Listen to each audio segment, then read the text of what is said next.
afternoon to wherever you are in this ever-expanding now moment.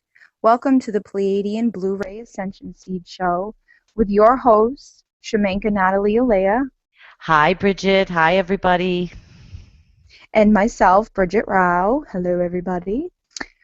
Today we're going to be talking about a few things. We're going to be discussing the thinning of the veil and how we are perceiving other dimensions, how spirit is working through us.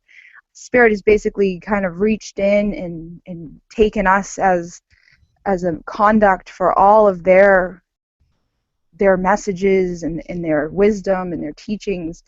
And we're going to talk about how we can embrace that and find our power and be comfortable in sharing our experiences and the synchronicities that come to us, and how to connect with our friends and our loved ones for a confirmation. And we're also going to be talking about how this directly worked in the co-creation of figuring out the golden woven path, right, that Natalie Alaya was given from spirit directly. She had an experience and she had shared it with me, and I was like, oh my God, it's a right. Yeah, So it was an amazing process, actually, in a great example of co-creation, right. working together. I told you the story of what I'd experienced, and you were like, "That's a right! Oh my God!" And then, getting the confirmation. I felt that the people in the right that had given me the right were Pleiadians, and you were able to confirm that. And this is the thing, like you said, as the veil is thinning, the dimensions are kind of merging, and we're getting information. We can see into it, but also their messages, they're becoming more visible to us.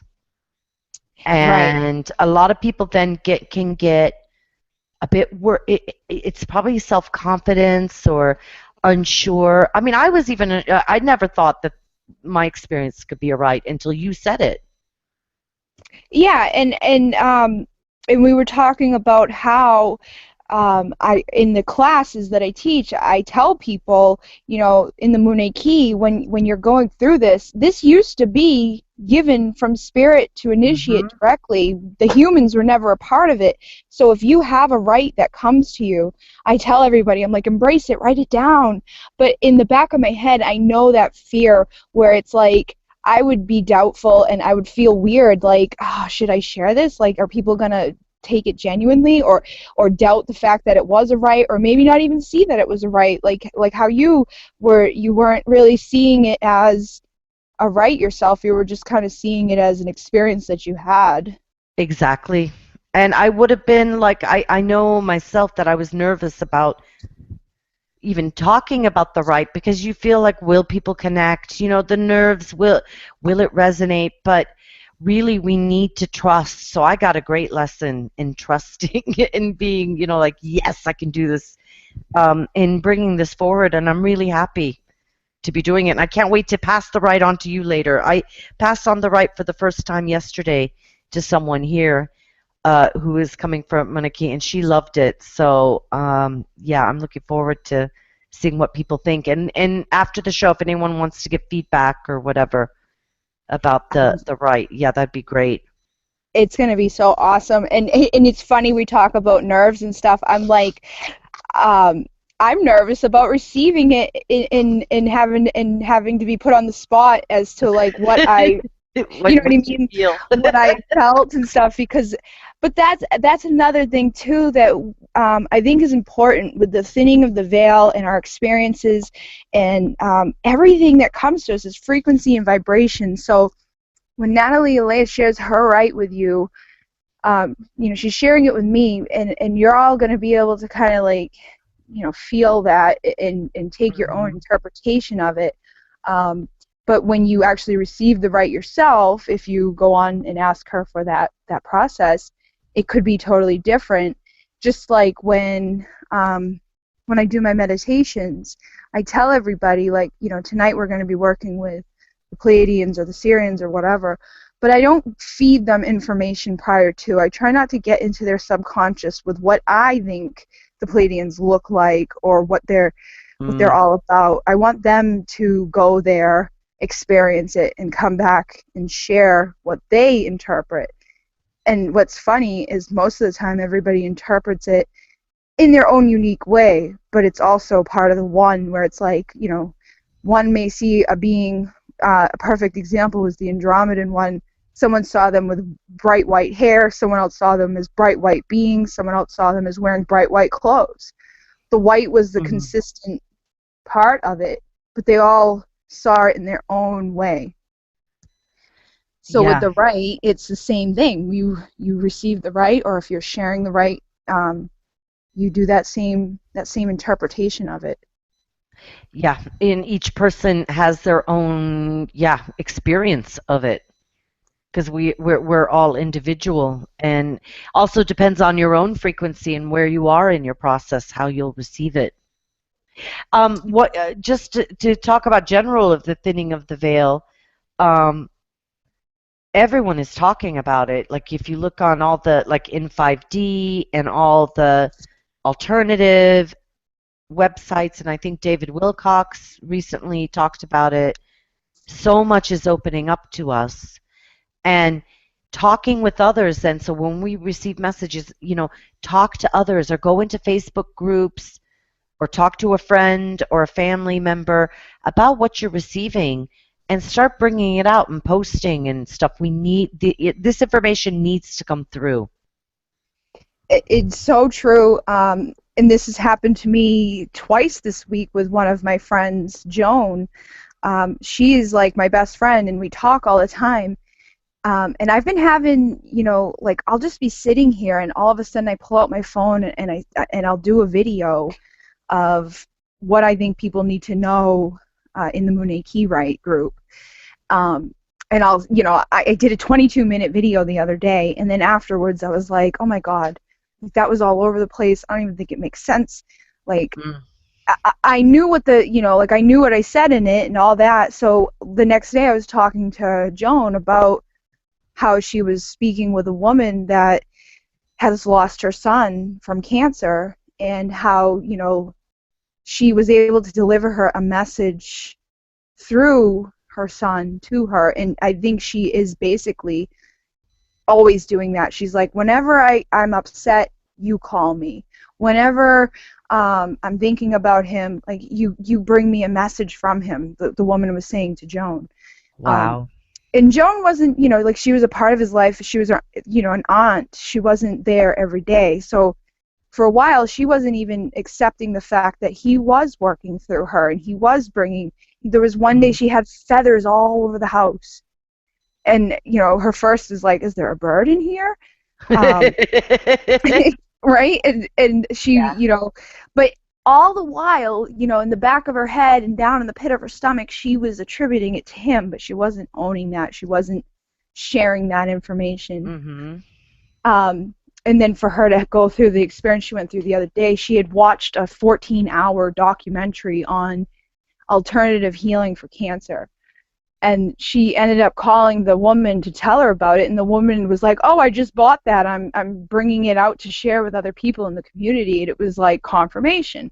Right. But again, she was talking about how she, questions herself, or she feels like she's not good enough to step up and honor the stuff that comes through. But the whole 22-minute message that I had, recorded 2 days before that was all in pertaining to that, like into, your wherever you are in the rights, wherever you are in life, whatever you're getting, own it and share it. And here I am not sharing it. I'm like, and I kind of felt the same. It's like we're constantly learning. We have to constantly up our game, right? And keep working on ourselves.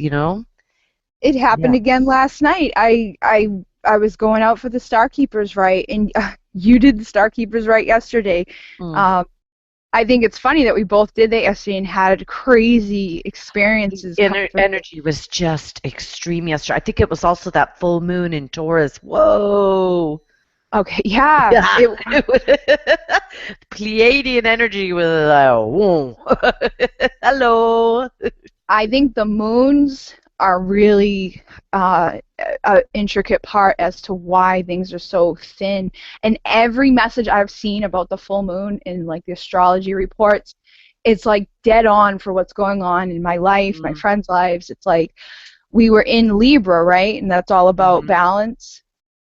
And it's almost like it's bringing up all the stuff that's in your life that you need to acknowledge and fix, like, you know, like things that have been going on for like years, months, weeks, that you know in the pit of your stomach are not right. Like it's not fair, it's not just, or it's not conducive to your emotional well-being or whatever. Yeah. um and it's like spirits forcing you to make a decision and go forth, and they're bringing everybody so many opportunities to expand and to embrace that. But it's like you have to do it. You have to be like, okay, you have to physically go and say what's happening, and talk with the people that you know that you need to talk to. Like say you're ending a relationship with your husband or something, it's like this is the time where you have to really sit down and say, this is what we need to do, and Yeah. then move on. Yeah. People are being called to action right now. The balancing is over. Is that kind of, I feel that too. Is that what you're saying? Yeah, Or the yeah, it's balance like, being brought forward, this call to action. and in my own stuff it's crazy. Like um you know, maybe there's things that I wasn't aware of myself that other people were like, hey, brought it to my attention, and then I was like, oh. um and in the back of my head I'm like, wow, but all this other stuff is coming to me now to balance it out. It may not be coming from, you know, say you're in experience where, you know, you're giving, and you're not getting anything back. um whether it be with like a certain person or a certain experience, Hmm. you're going to realize that, and then other people and other experiences are going to come forth to balance that out for you. So I think we need to be aware of this now. Like even um, out of nowhere, me and Jamie have two options to go move. We've been living in a basement apartment for 2 years, Right. uh, and it's definitely not balanced or healing or Hmm. nice. And now like out of nowhere it's like, oh, you want to come here, you want to go there, and if you come here, this and that will be available. And it's like we don't have to pay a mortgage to live in one of them. All we would have to do is pay our heat and electricity. And that's like the balance that it like the universe brought to me. Like how many That is people can so say cool. that? Yeah, that's really, really beautiful and shows that you've been doing the work.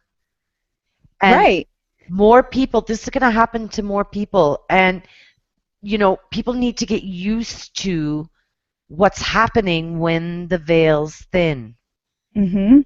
So they're going to see more. Don't be surprised. You're going to, a lot of peripheral stuff in the peripheral visions, shadows. A Yep. lot of people talk about the shadow, like lights, seeing more orbs, Yep.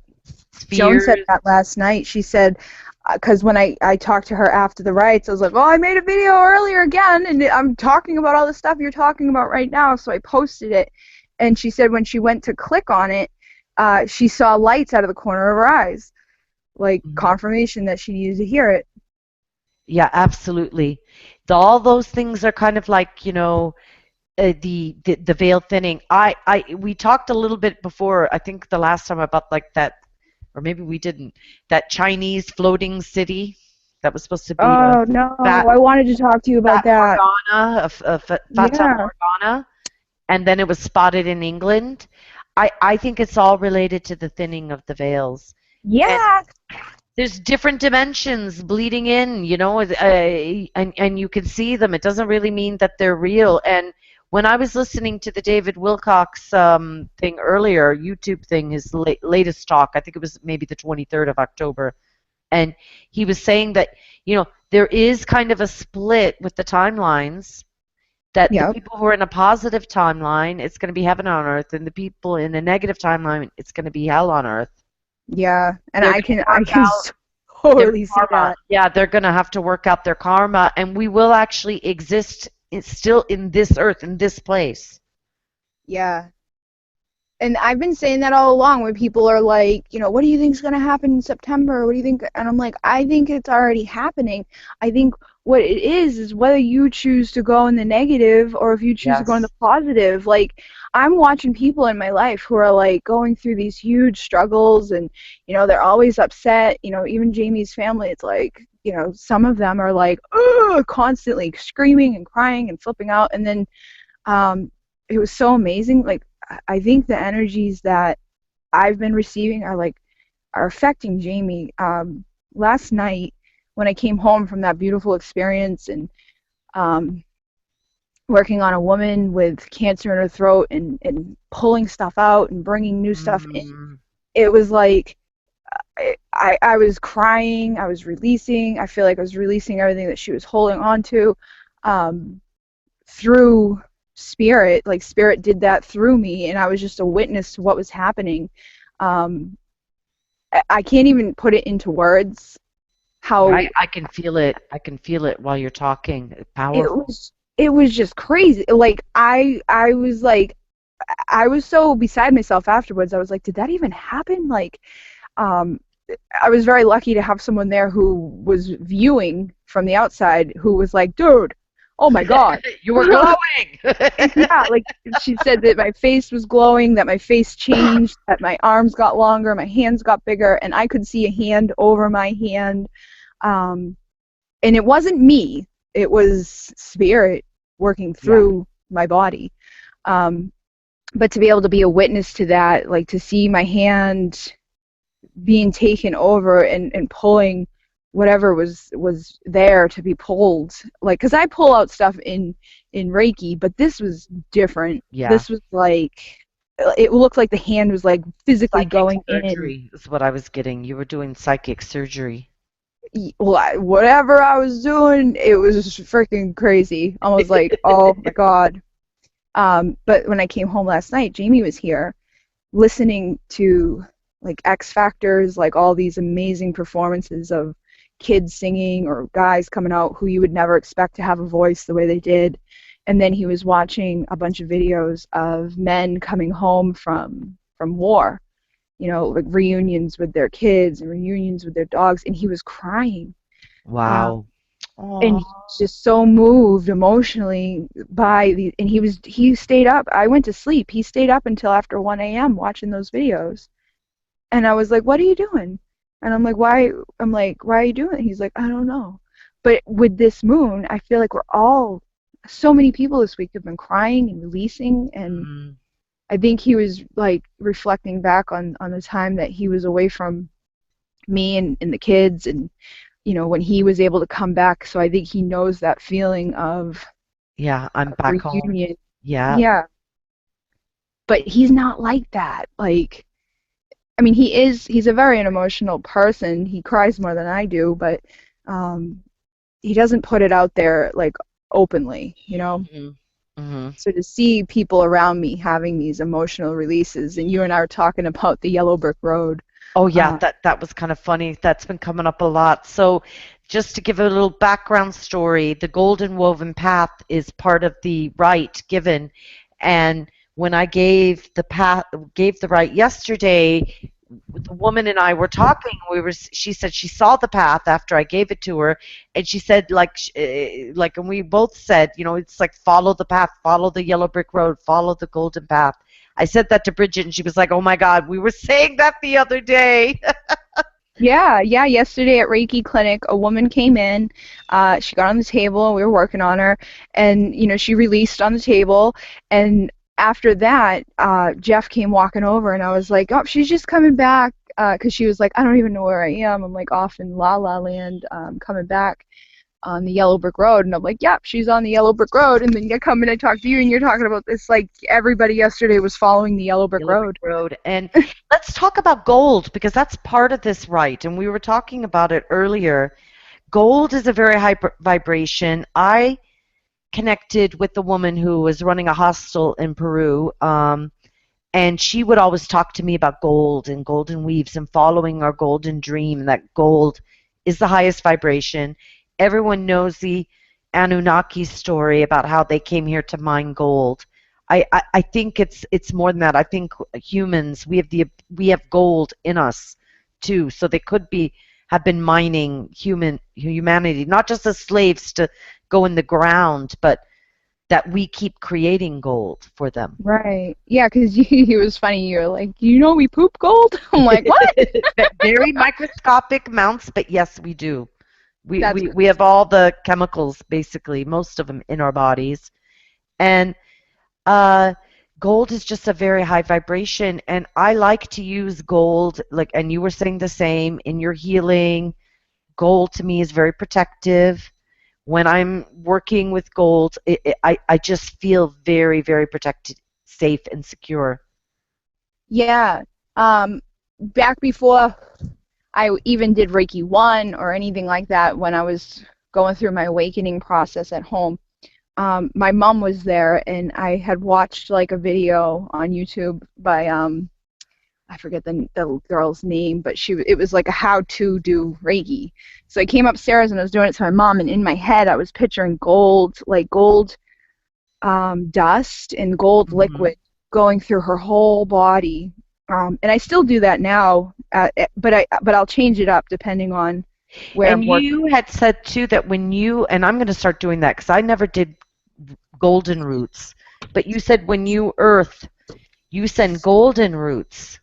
Yeah, so when I do the Monet Key in my classes, I will start the process with a guided meditation to get people relaxed and open to receive. And I'll bring energy. I say, now see your crown expanding and bringing down a healing, divine, unconditional love. And I bring it through their forehead. I release all the muscles in their face and their jaw. It goes down, it massages their shoulders, into their arms, tingling into their fingers, all the way down. It goes into their heart, and I will say, bring this unconditional love, this healing energy into your heart. Let it expand out into your veins, into your cells, into your atoms. Allow it to be breathed in through your lungs and fill the aura, fill the luminous energy field. And when we get down to the feet, I allow the energy to gather at the ball of the foot and begin to shoot down through the surface of Gaia as golden roots, and That's we expand beautiful. it. It's just that's what came naturally. Sometimes I'll use vortexes, like from the heart up to, like last night I did a vortex. I brought everybody up out of our atmosphere and into the universe and just let them float while I was doing the Starkeeper Rite. And they, like they were amongst the stars and the galaxies and things like that while I was performing it. And I had actually a few times felt called to speak during the rite, but I didn't. I held it in. And I'm like, Really? that's part of that thing where we're not, I didn't follow through with what Spirit was bringing me. And I wish I did, because the woman who I had worked on was, her experience. She's had bad experiences in the past. She's never been into Reiki or any energy work. So this is all new to her. And for her to come into the Moon Key and the shamanic stuff, it's really intense. She's the one that got stuck out of her body last week. Mm-hmm. Uh, I bring everybody back down at the end. I see, come back down, and sometimes I don't do like the full, like now, you're the full body. So when she opened her eyes, I'll say, you can wiggle your toes, wiggle your fingers, and Mm-hmm. when you're ready, open your eyes and come back into the room. And she opened her eyes and she was like leaned over, like, I can't move. And I was like, oh my God. It Yeah. was so scary. But last night she was out in the dark and she was like kind of scared because she was like, it was just all black. And I think if I had spoke to her while I was performing the rite, Might have spooked her. sh well, I think it would have comforted her because she was Oh, already a little comforted her. spooked. Okay. Yeah. And I had done the other Oh. two girls beforehand. I did the one who's already been there, and then she watched as I went over, and I did the other girl and had that big release at the throat. And then I came to the last one, and she actually received the rite quicker and faster than anybody else. Like she soaked it right in. But I was called to speak, like I was saying, and here we are bringing in the Starkeeper, like their comfort and their physical I don't even know what it was like coming in, but you know, like for the root, for the sacral, for the Oh, solar. right, for each chakra. I was hearing, you know, dialogue in my head, but I wasn't saying it, and I wish I had, because I think she was fine afterwards. She realized that what she was doing is she was afraid that she was going to have happen what happened before, where she was stuck. And I guess her and her husband had talked about it, and she's like, what am I going to do if I get stuck out and I can't come back? Like what are they going to call 911 and be like, oh, there's a woman here stuck in the astral plane. Can you please come down? And like, it's not something you can, like, I know she's not going to get stuck. I know we can bring her back, but she doesn't. So Yeah. she went to that place of fear. She still received the right, and it was a beautiful experience. She said when I was touching her, she would see purple lights. But in the meantime, after we had left the atmosphere, she was a little freaked out with the darkness. Mm, yeah. Yeah, and sorry, Sif just sent a message while you were talking that gold and golden energy was very much used in Lemuria. And Ooh, thank you, beautiful Sif, for that. thank you, Sif. That's So um, it that's awesome. yeah, so I guess it was kind of a maybe that's our Lemurian roots coming in, our golden roots, our golden Lemurian roots. No pun intended. That's awesome. It's very healing. And I've always felt like it was like, because I remember thinking back when I first did that with my mom. I said to her, I feel like that's the most powerful thing I can give you is gold. Yeah. And it's just an intuitive feeling, Yeah, there without is a having reason why science. we all love gold, and everyone loves gold, and all beings. It's a high vibration. It is, but you know what's funny? I love gold and everything like that. I work with it, but on my physical body, I prefer silver. I prefer the look of silver or platinum Hmm. over the look of gold. But I don't know why. But when I'm working with energy and stuff like that, I never think of silver. I always think of gold. Yeah, me too. It'd be the first one that I'd go to, the color. Yeah, Sometimes rainbow, though I sometimes do like to do rainbow, right. but I Yeah, bring in always all of them. consider it like a rainbow, but like it's still white light in the end, because that's all. The rainbow is the white light. Right. Yeah. And I Just think it's broken up. all kind of intertwined. Yeah, and the different dimensions. So like part of the thing with the thinning of the veil is that, we're going to be able to communicate with those that crossed over, see them, see other timelines easier. Mhm.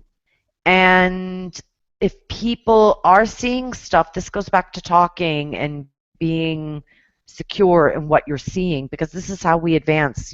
Our DNA is opening up. We're activating DNA that is ancient, ancient, ancient, ancient, from different races of people, different places. I mean, we really are all, in a way, all humanity. I don't want to say mutts, but we've had a lot of like DNA from different people come Mhm. in here. And in scientists called it junk DNA, but we know it's not junk. And that DNA is being activated, and I do believe we're gonna see, like, we have superpowers and they're coming. So get used to it, people, and start believing in yourself and telling others what you're seeing, what you're feeling, what and spread the news. Mm. Yeah, like that's what we've been talking. Like, why are we so?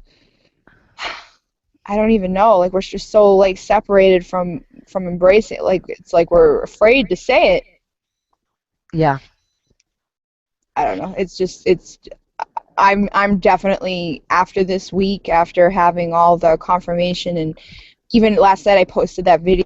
I had been like weird in it, but that's ego talking to say that.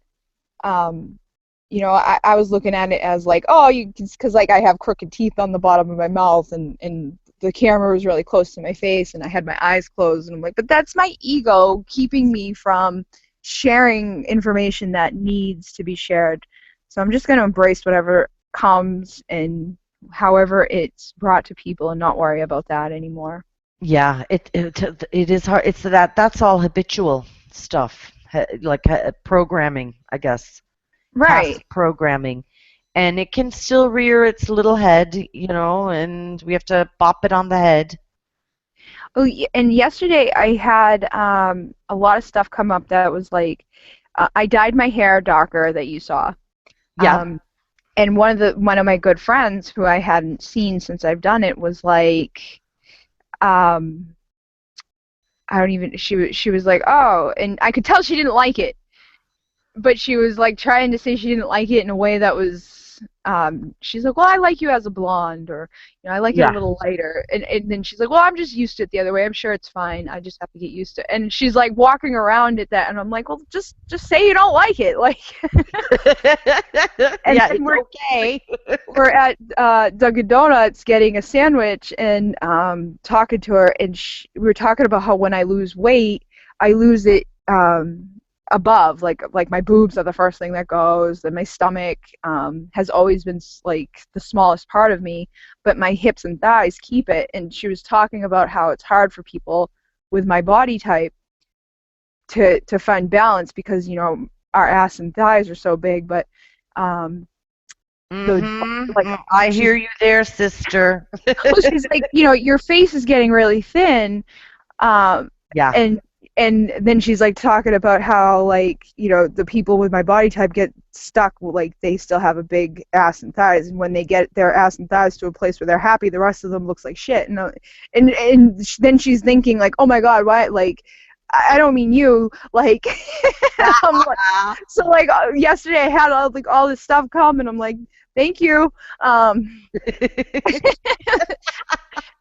so I think that was part of the reason why when I was making the video, I was like a little judgmental on myself, and I'm like, oh, I look bad, but that's just the physical. This has nothing to do with the physical. This is about the spiritual. This is I. and we are like one of the things again with the thinning of the veil is that you're able to sense other dimensions, and we are going to start interacting with those other dimensions.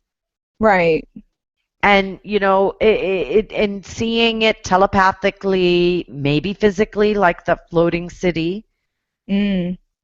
Different weird things are going to happen. It's all good. It's all part of the plan. I don't think anything is wrong. I don't think a World War III or Armageddon are coming. I don't think they can now. I don't think they're allowed to do anything. Earth is ascending, and no one can stop it. Right. And one of the things that I like about this Pleiadian golden woven path is Pleiadian question. I love it. Golden woven path is that it is about totally bypassing reincarnation. Right. You're not going into the light. You're not coming back to go to the third density Earth or the third dimension or the fourth dimension. It's direct to the fifth dimension. Right. And the golden path is like linking, and it's linking us to that dimension. It's 300,000 years old. They've been doing this path of sending people to the fifth dimension. That's what the spirit told me, that this rite, and I guess it had been only passed on before in the astral realm, or like spirit to human, was 300,000 years old. So we have been, which makes in a way sense, but I do wonder sometimes why it took so long. That's just my head, maybe. That's my science head. Well, why did it take 300,000 years? But it maybe isn't that long on the fifth dimension, because time is a funny thing about this world, and I don't know if it's actually very a constant in other worlds, in other dimensions. Sorry. Mm-hmm. They recently, actually, scientists have recently said that there is no time dimension. You know how they used to say that you have a height, length, and width, and then the fourth dimension is time? Yep. Actually, space is the fourth dimension. Wow. Yep. And that it kind of makes sense, doesn't it? And space is timeless. Yes. It's just a distance. It's point A to point B. And they said time is just that when we see something moving, we take the tick of a clock, 1 second, 2 second, and we see the thing going from point A to point B. Mhm. But it's just the tick of a clock. It's just something that we're connecting it to. There isn't like an actual, it's just space. And when you get down to the microcosmic level, the atomic level, at Planck space, which is the tiniest distance an atom can move, there is no time. Mhm. At that level, there's only space. But Right. that's at a very, very tiny, tiny level. But like, in the fifth dimension, time is probably totally different. So 300,000 Earth years may mean nothing to, them, the beings that are on the fifth dimension. Right. It's very I don't even know. It's like my brain's like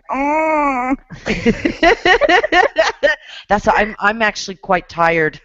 I've been really tired all week. I don't know if it's a full moon, I'm not sleeping, but I've got this kind of like woozy kind of, like I just want to hibernate and curl up on the couch.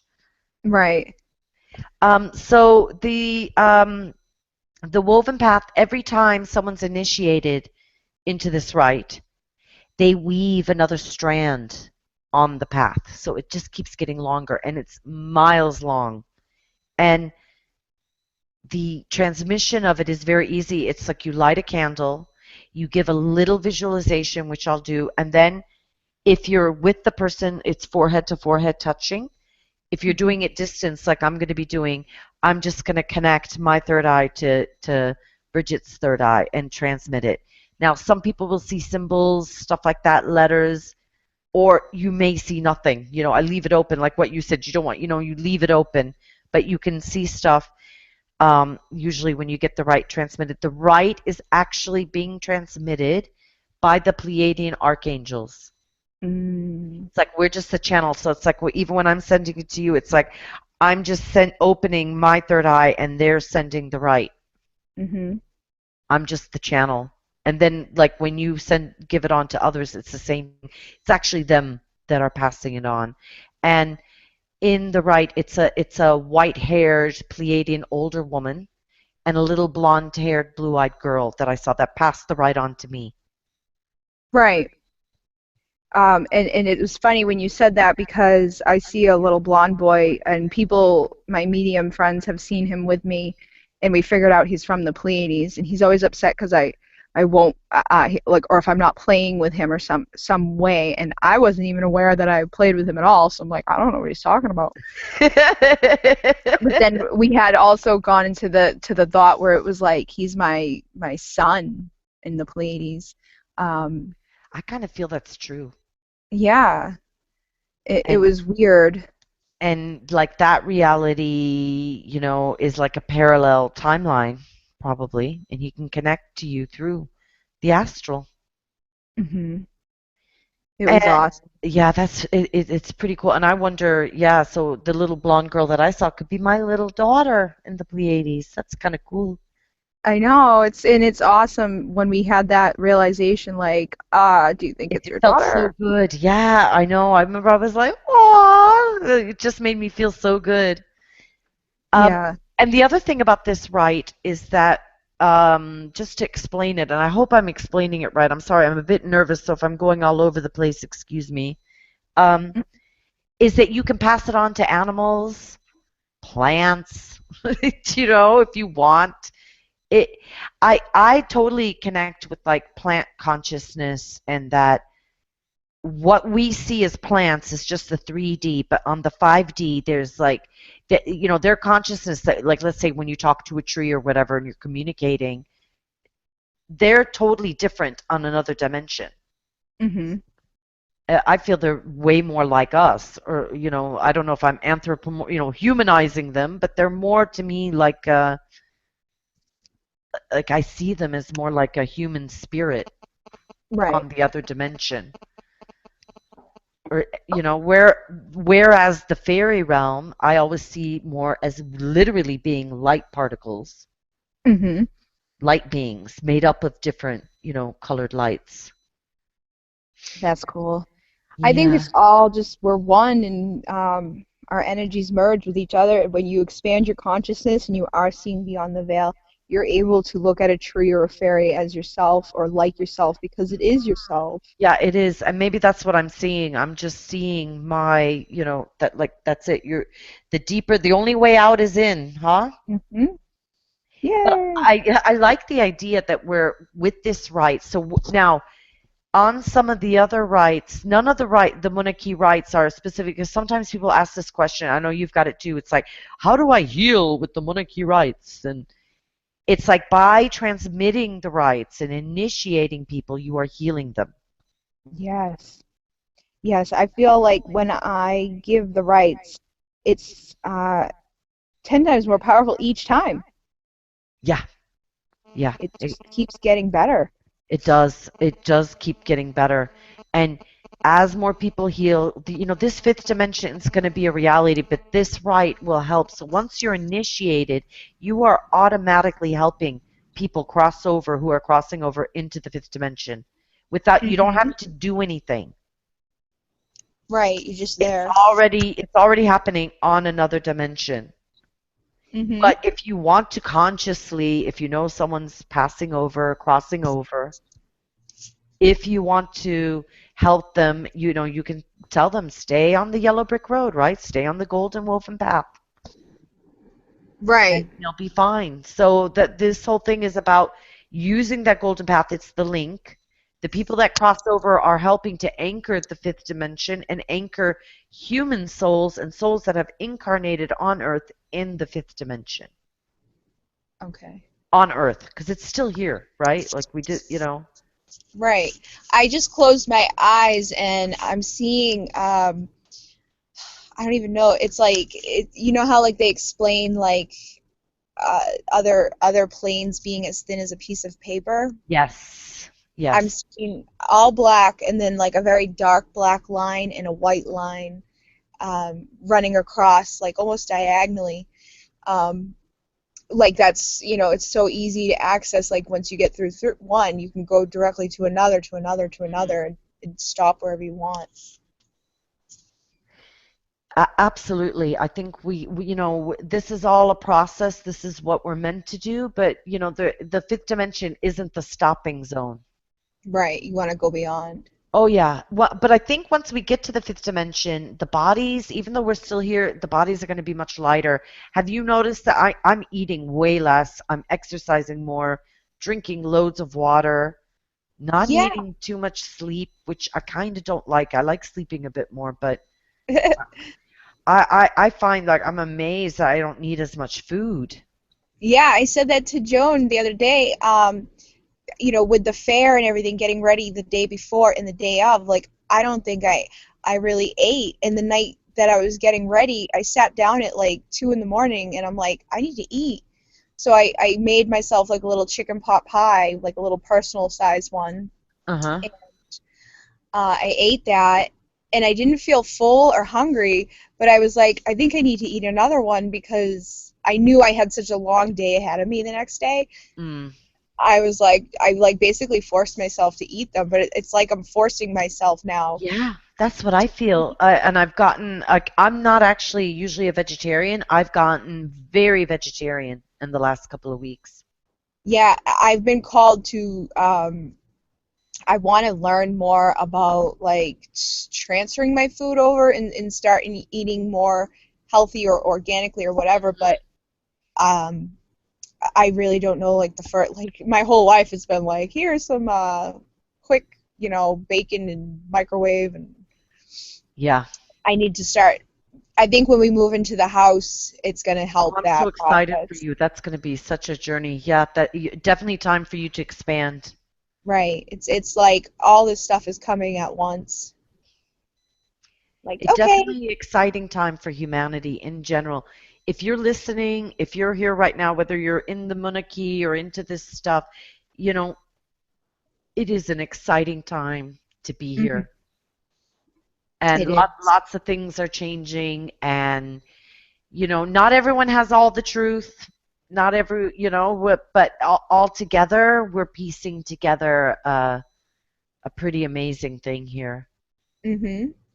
So, with this rite, Hmm. now I know like when we go through all the rites, this you said with the Soul Star rite, you can. I've actually given that to people separately who haven't done any of the Muneki. Is this Hmm. another one you feel like they should have gone through all of them to get, or do you feel like they can have it at any point? I think they can have it at any point. Honestly, I think they can have it at any point. But it is like almost like an end of life right, isn't it? Yes. And I don't think there's any other end of life right that I know of that so far. Right. None of the other rights are kind of like dealing with the end of life because this is about helping people cross over when they die to make that journey as smooth as possible. Uh, I think in the intro we might talk about crossing over a bit. Um, all I really know, the information that I've know, never had a near-death experience, so I do feel like when we shamanic journey, we are going out of our body. It can be like a death. Uh, Right. but they say the Buddhist text is where I get most of my information. That's the one that resonates most with me. It says that all that we're seeing is the dissolution of the body. We're seeing the energetic level of what's happening as Okay. the physical body dies, and it's all separates into different lights, and it can some of it can look like demons or whatever, but that's actually us. And sometimes stuff in other dimensions looks different and looks scary to us Yeah. when it's not actually that scary. That's so perfect, Yeah. especially with what that girl experienced last night. Yeah, where she was scared in the dark, yeah, and felt like, yeah, alone. It's like we've been trained or told that that's scary. Why? Right. You know, it's a perfect way to keep people away from where they really need to go. Yeah, don't go there. Dragons are there. There be dragons. It's so true, and that's what I was trying to say to her. Like, this is all new to you, and the new is scary to some people because they don't know Yeah, what to expect, and we automatically, we revert back to that childhood. Like, there's a monster under the bed, and there isn't. right. Um, it's And whatever you want it to be under the bed. yeah, exactly.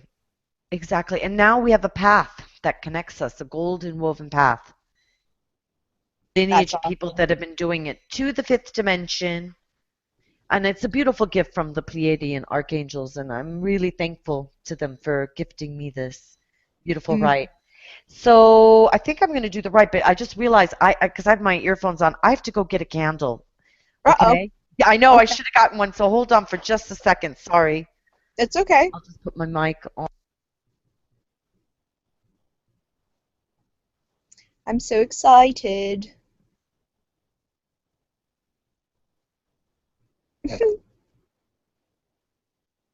I feel like I should sing a song in A between. Pleiadian song. Yeah. Okay, so I'm going to get started with, if you don't mind, Bridget, passing on the Oh, mic to you.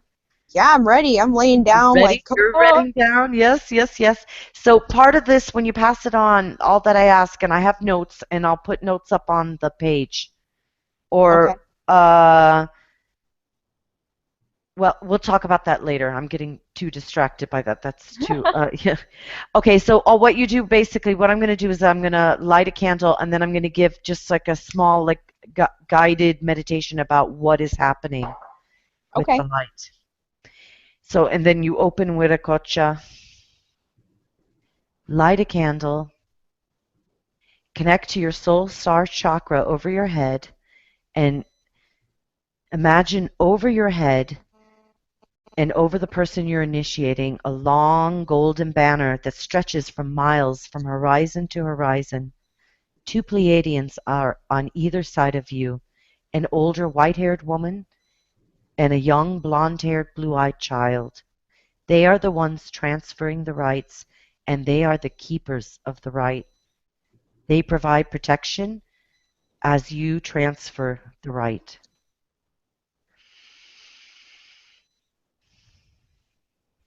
Now I'm connecting third eye to third eye. Now I'm seeing a lot of Pleiadians, like a whole bunch of them here, a lot of blue spheres.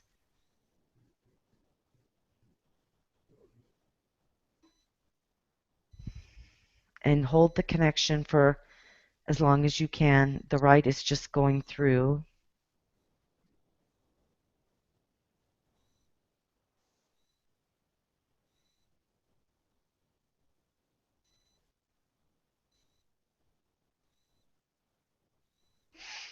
And congratulations, Bridget, you have received the Pleiadian fifth dimension golden woven path right. Oh my God. I saw a whole bunch of blue orbs come in just when I started. I was like, okay, they're here. It was crazy. I saw the woman was on my right and the boy was on my left. And they both put their hands on my like solar plexus area and Ooh. one hand on my back. Um, and then the path like stretched out and I could see it was like waving in the wind. Yes, it is actually. It's kind of rolling. Yeah, it Yeah. was it was like a flag type of energy just like flowing in the wind and going and um up and down, and I can't even I don't know. um and then when you did the forehead to forehead, I could feel like you were right there placing your head on mine, I saw and vortex, it you was know. like my head felt like it grew, like it was getting bigger. Yeah. It was cool. It was getting bigger and bigger, and it was really warm energy through my whole body. Like now I'm kind of cold from Nice. that difference. But that happens to me with Reiki or anything. Like during it, I get really warm, and then afterwards I feel cold uh, Mhm. coming back Mhm. down. But I did. I feel like there was like a vortex there between us. I saw a vortex when I connected third eye to third eye. I could see like a vortex going in. Yeah. Yeah, that Cool. was beautiful. Thank you. Thank you. You're welcome. I am Yeah. just so grateful to have this and to be able to pass it on. And I hope that people resonate and pass it on. And, it's going to help people who are crossing over, making the crossing over journey easier. Mhm. They just follow the yellow brick road on the golden path, and there they go. And for and that helps us. That actually, the more souls that go over to the fifth dimension and anchor it there, the less load we have to do to pull up humanity. Right. I feel like this is gonna help us too. Like we have this pathway now to connect with them. Who, like when you get so heartbroken that someone's gone, it's like they're not really gone. They're right there on the path, and you can meet on the path together and share energies. And Oh, definitely. Like I feel like I've talked about it last week with Larry, my cat friend Maisie, and my familiar passed away a couple of weeks ago, and I am grieving still, but I keep seeing her, I hear her, I feel connected with her, and I do think that this right, which in a way, I guess another term, and I forgot to mention this, is psychopomp. Have you ever heard that word before? I think it's kind of a psychotherapy word. no, I never. You said that you're like we're gonna talk about this, and I was like, what is that? Yeah, a psychopomp is someone, and I don't know where the word originated from, but it's someone like that, like a lama, like the Buddhists do that when someone dies and they come in, the Buddhist lama comes in and starts guiding the person as they're dying. Okay. A psychopomp is that. A psychopomp is a shaman. It's a shamanic, rite that helps people cross over. They're basically going into the astral. So in a way, this rite is kind of a psychopomp rite. That's awesome. Yeah, yeah. I like the word. I know. So I'm a psychopomp now. Instead of a psychopath. Exactly. Yeah, much better to be a pomp than path. Psycho all the same. Yeah. But yeah, I'm glad you liked it. It was beautiful. Thank you so much. And it's And if you want to, like, I'm also open to like adding more to it. That's all that came to me, but I feel like it's a co-creative process. So even if people hearing stuff have something to add, please do, because people can bring different information in Right, like we all and add interpret it to it. differently. Yeah, exactly. So if there's things that I need to add, or they feel I should add, or they felt that was coming through, I'd love to hear it. But Yeah, I mean, I like it simple, and it was given to me very simply. Though when it was given to me, I saw lots of symbols. right. But Yeah, I how do think they you were do all over that? the You know? they were on the path itself. It wasn't like just gold. It looked like it Glowing. was, um, like a weaving with different things woven into it. Like all these symbols were woven into it on the golden woven path. Oh, cool. Yeah, because that's how I was kind of seeing it when I was initiated. I was seeing the banner, and then symbols were kind of appearing on it, and I was like, "Oh my God, do I have to remember these?" And they were like, "Nope, just keep looking." I guess it Yeah, goes right immediately in. that that's what I saw was, like Jeff has these weavings from Peru, like red or whatever, and they have like the symbols of the different people, like they know which city Which it came tribe? from. Yeah. Right. Thank you. I couldn't find the right word.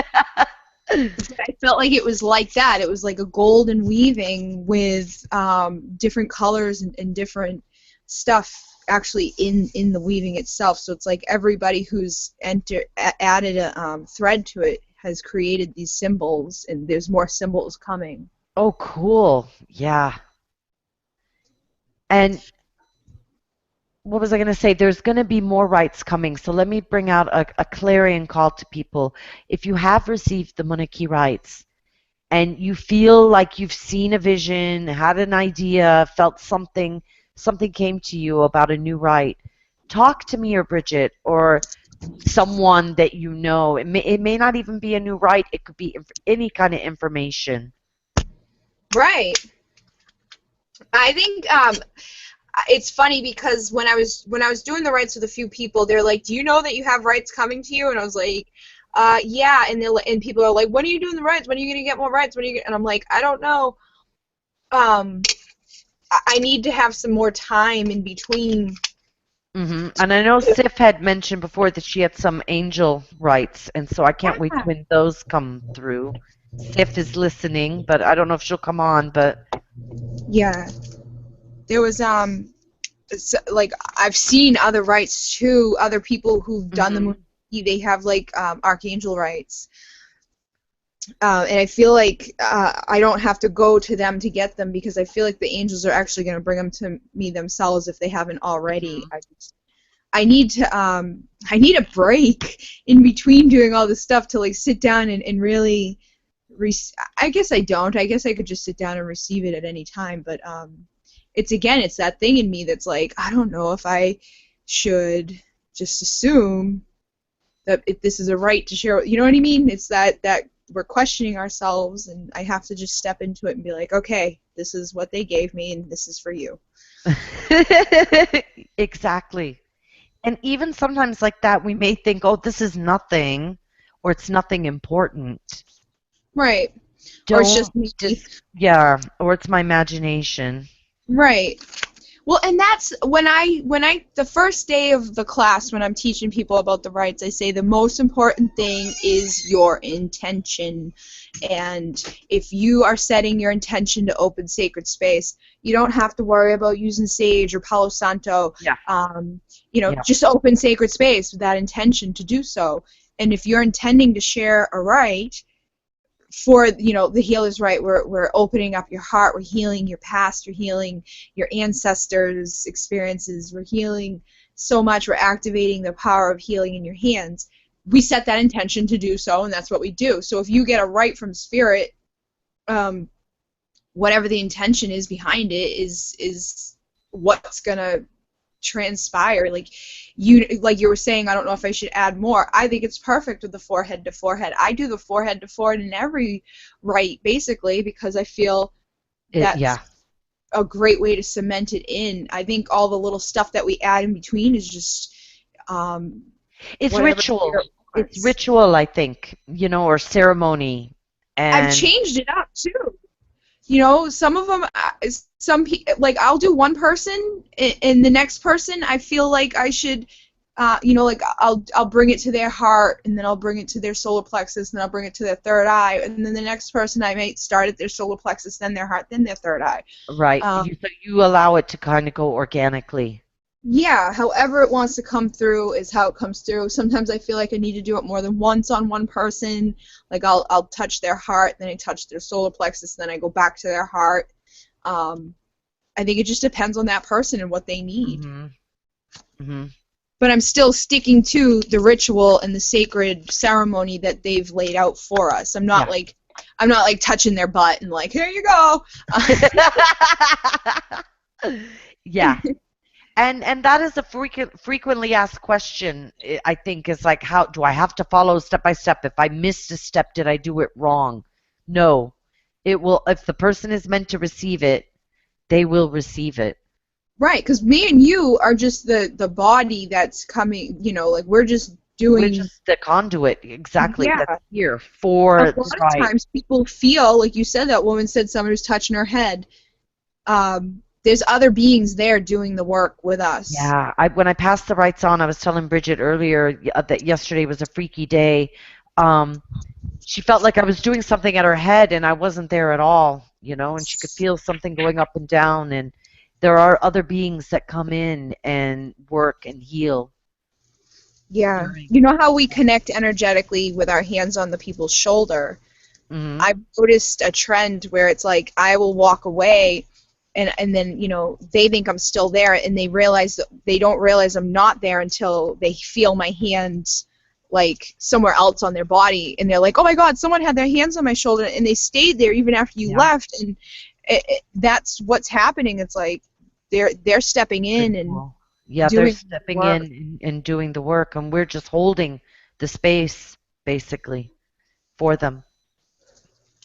And I think the rites, I think the ritual, it makes people feel good too, somehow. It's a part of it. It like helps them to focus maybe on the rite, that, okay, it's using this and this and this, and I'm connecting there.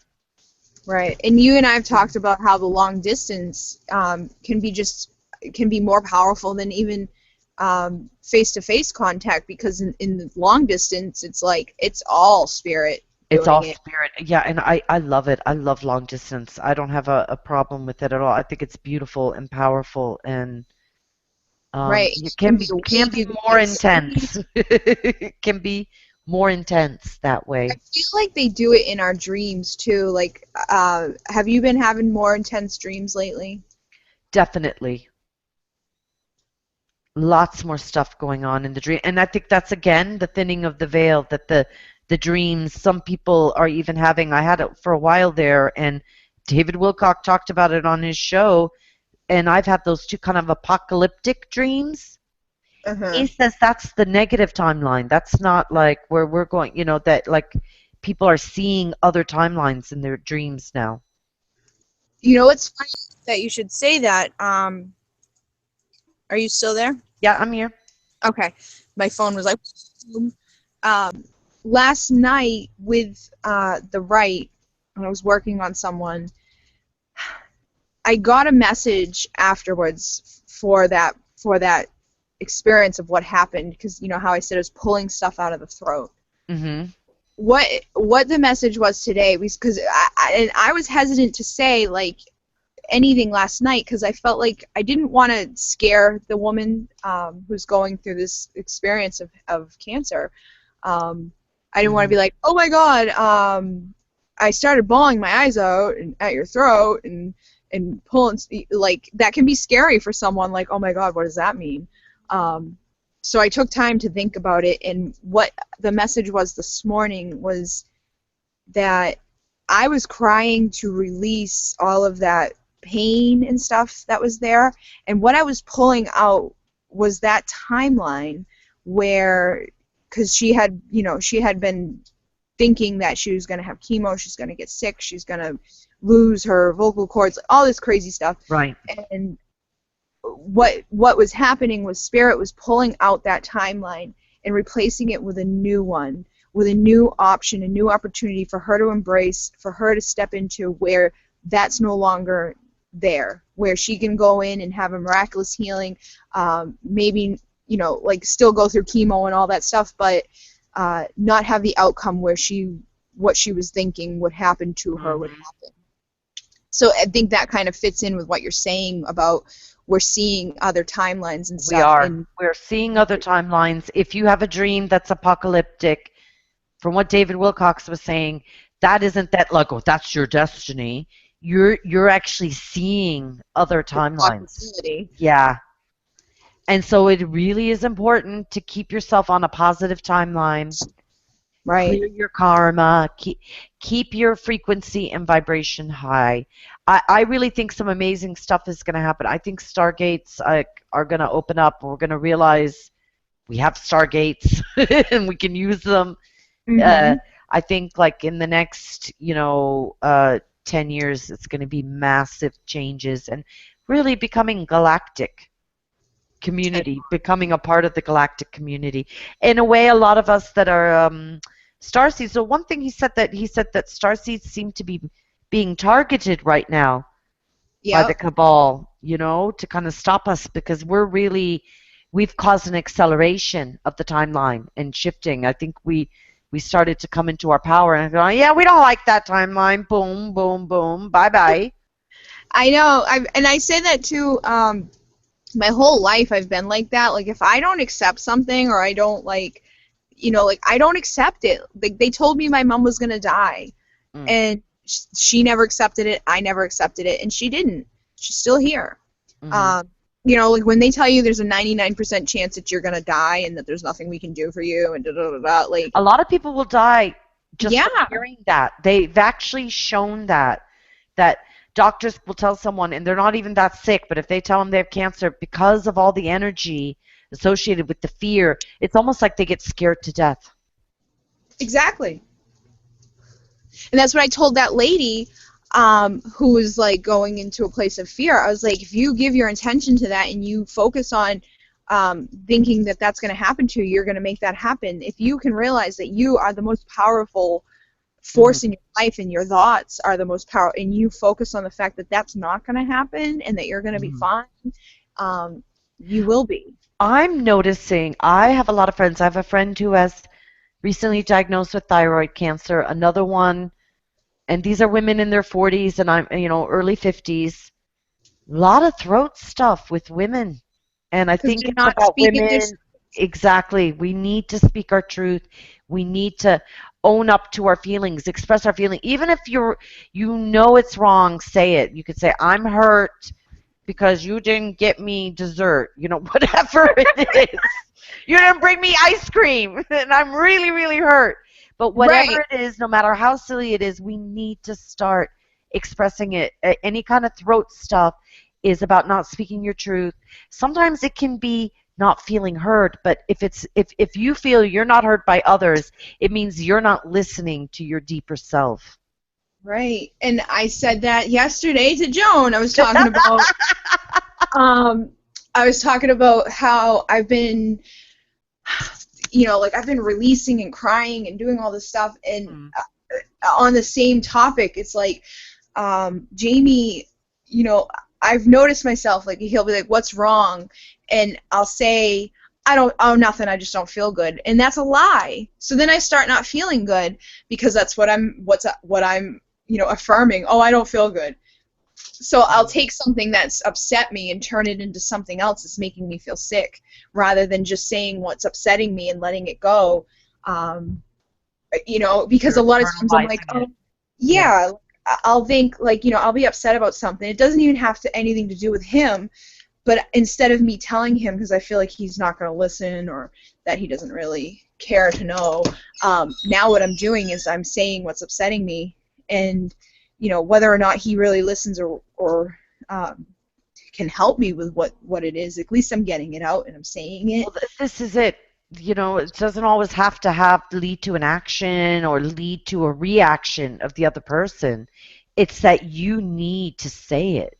out loud. Right. Because I do. I feel better after I say it. Like, a lot of times what happens is I'll be like, well, I'm upset because so-and-so did this and da-da-da-da, and then I go into all this stuff that's surrounding it, the thoughts, and then I'm able to look at it from the perspective of like, well, maybe they did it because of that, and I kind of get myself to a spot where it's like, I don't know, like it's acceptance of it and then releasing it because I can't change it. Yeah. And there was something that popped into my head with that when you were talking about family. I know when you were saying, when we were talking before, that part of this thing about the other dimensions and people crossing over is that I don't think people are going to have to go to mediums anymore. Right. Everyone's going to become a medium. You know, we're all going to have that ability. I think we already are, for the most part, really tuning into our, our loved ones and getting messages. I mean, I've done a couple of mediumship practices, but I've never done like a mediumship class or anything, and I definitely don't call myself a medium. But in the practice class that I did, it's all about trusting yourself, again, with the trusting of the thinning of the veil and the messages you receive. Even with the angel communication class, it's like, it doesn't have to make sense to you to make sense to whoever you're bringing that message to. And a perfect example was I saw pencils rolling on a desk, and it was all related to school. And then I heard the name, I don't know, say Bill. And so I said to the guy that I was holding hands and to connect with, I was like, I told him what I saw and what I heard, and he's like, oh, that's my Uncle Bill. He was a school teacher. So it made sense to him, but in my head, I was like, what the hell? Like, why am I seeing pencils?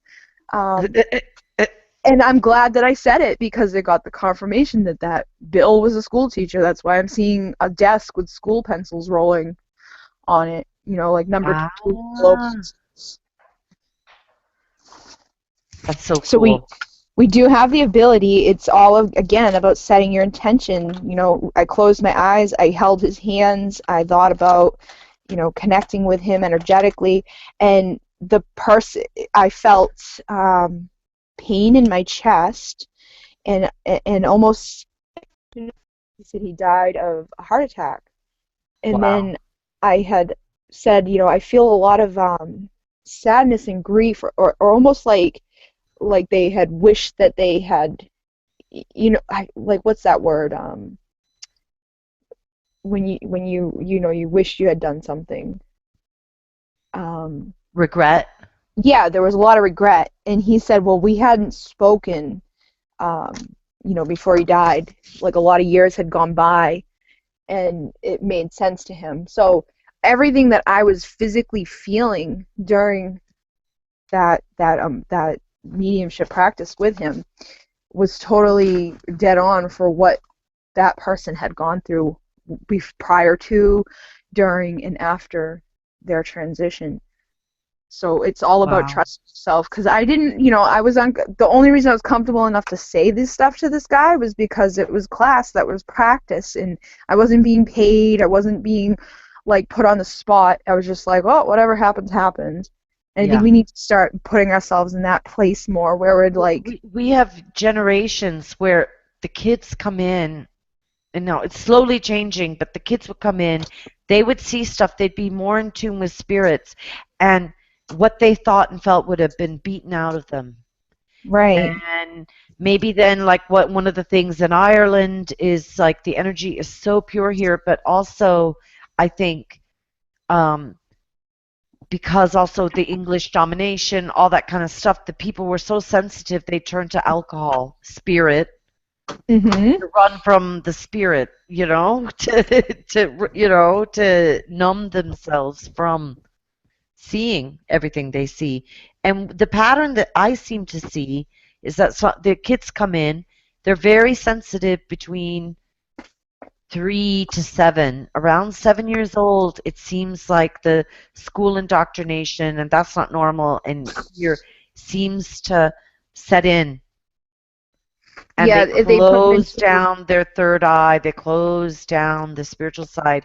And that's what kind of makes them then into zombies, or more to follow the cabal or whatever, the ruling powers, or whoever you want to call it, Anunnaki, their stuff. And we need to Well, shift that. they put them into school. It's almost like a prison. It's like I've always said that it's like you're setting these people up. You go from, even when you're a little kid, your parents do it to you because it was what's taught to them. Like this Yeah. is inappropriate behavior, or children are meant to be heard, seen, not heard, and it, that's just your imagination, or that's not real. And it's like it shuts down, because kids, the babies, they come in like, they're like little antennas Yeah, for they are. spirit. They're so connected to spirit, and they see things, and then they shut it down. And Because like they're told it's not real. not real, and don't do it, or it's scary, or you're crazy. And Hmm. but yet then what they do is test us on a false history and see how good We are can remembering it. repeat their Right. false history. I mean, that really, really blows my mind that our kids are being tested on lies. I know. And I can remember being in school and looking, the one thing that really stands out in my head was in history class, and they Yeah. were showing us about the pyramids and how the pyramids were made, and they had all these slaves, and they were put together But like no fucking houses where ropes. the slaves were kept. Yeah, but yes. Right. And I'm looking at it and I'm like, what the fuck? Like, I knew it was wrong, and I giggled and laughed at it, and I was like, this is retarded. Like, I was like, Yeah. what the hell are they saying? I'm like, Well, this is. actually, I read something. I was told I had been whatever in journeys and seen that Stonehenge and all the big pyramid stuff. Now, for me, they said what I was told was sound technology. Mm-mm. Mm-hmm. And I just read recently that they got like a tractor beam. Some scientists using sound, they were able to lift. Now it was a very small object, but they Mm-hmm. were able to lift it with sound. Well, the monks, I've heard of the monks doing their, like, standing all together and doing their Om sounds and moving boulders, like big, big boulders with that sound. I totally believe that because that's how what the spirit told me, how Stonehenge and all the pyramid, all those things were put together by sound Sound technology. and frequency. Yes. Which is There's why a guy, to there was keep a your guy, go tired. on, go on. Sorry. Yeah. No, I'm getting tired, so I'm interrupting. Yeah, No, I just got excited because it reminded me of the guy in Florida who, did you see the one he built Coral Castle or something? And nobody knew how he did it. And he had all these huge pieces of some type of stone that he would like, he created like this huge place, like these 10-ton boulders and doors that would open with just like your fingertip. And wow. it didn't make any sense to anybody, but the stuff that he had there, he didn't use like, like a truck would come and deliver something with a with a big machine to pick it up and all that stuff, and they would leave and they'd come back like 2 days later, and it would be like positioned in a new way.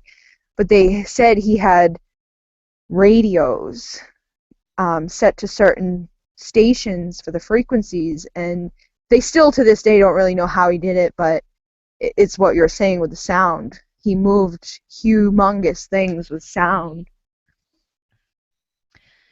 Yeah, how I saw it or how I was told is that these beings, it wasn't even like a machine. They could make the sound. Right. So it's almost like they'd sing it into place. That's awesome. Yeah.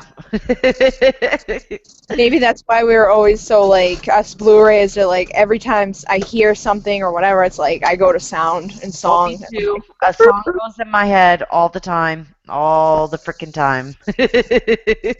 I know. Me and you are like always on the same wavelength with songs. Yes. I was gonna say I think I'm gonna have to wrap up soon because I'm getting tired. No, I'm just kidding. I'm getting tired. Yeah, you can't go, Natalie. Too bad. I'm gonna keep you on until 4 in the morning and ask you questions and keep your head spinning. We need to sing. No, I don't think I'll sing. I don't think I'll. Well, I might one time. I know. I'm not a great singer. I had a song come into my head for this show the other day. It was like, I don't even know what it was. It was funny. It was like like one of those catchy like this is the Blu-ray show. Like I like that. This is the Blu-ray show. it was just like something like Something catchy. Pleiadian. Like 1950s. Ta-da! Yeah, like what's basically, but it was funny. So let's tell Might everybody have where to they do can. that. Yeah. I know I'll try to sing a song for us and see what happens, but um why don't you tell everybody where they can find you so they can receive this awesome rite? That was amazing. Oh yeah, thank you. You're welcome. Yeah, people can find me on Facebook. Starseed Shaman is my page, and also the Blu-ray, the Pleiadian Blu-ray Ascension Seed Show page that me and Bridget run together. My website is alayahealingservices.com, and I am also on Twitter at Alaya Healing. And contact me for any of those for the Monarchy rights, reading, guidance. Doesn't even have to be shamanic. It can just be if you're looking for some guidance in your life, give me a call and we'll organize a reading. Awesome. Thank you, Bridget. And I am available on Facebook. I have my personal page under Bridget Rau. I also am under the Pleiadian Express Productions, where Larry Locken has created a spot for all starseeds to promote Mm-hmm. themselves and their work and their creativity. I'm also with the Pleiadian Blu-ray, Soul and Guidance page. And I have the Pleiadian Northeast group. There's Natalie's Pleiadian Healers, Starseed Shaman, Reiki Masters. I don't even know. It's like It's a long one. Yeah. it's a long one, but it's a Pleiadian one, and you can find us in there. And Pleiadians plus attitude, plus, plus, plus, Yeah, plus. plus, plus, plus, plus, plus. And I'm also under my own Divine Essentials New Paradigm Healing page where I share weekly long distance sessions. You can enter to win chances for a free reading. I do intuition tests and things like that. My website is becreativelyu.com, and I just signed up for another 2 years of hosting, so I'll be working on that more. Actually, funny, I just got the same. I got my email for my hosting, and I was thinking about that you were like, will I, won't I? So yeah, I'm gonna do the same. Yeah, it was a very long process of deciding because with the work that I do for other people, I find that I put myself on the bottom rung, and I'm never really working on my own website. I'm always working on everybody else's. Mm-hmm. But it's time to own it because it's actually getting tons of views now, and it's it actually made me the same amount of money that it cost me to get the next 2 years of hosting, so it's well worth it. Oh yeah, and actually, Sif just said something, guys. Before we end, next Monday, we're going to shift to Monday, and we are going to have a special show, Twin Flame Talk with Larry and Sif. We're going to interview them, and I can't wait. I can't wait.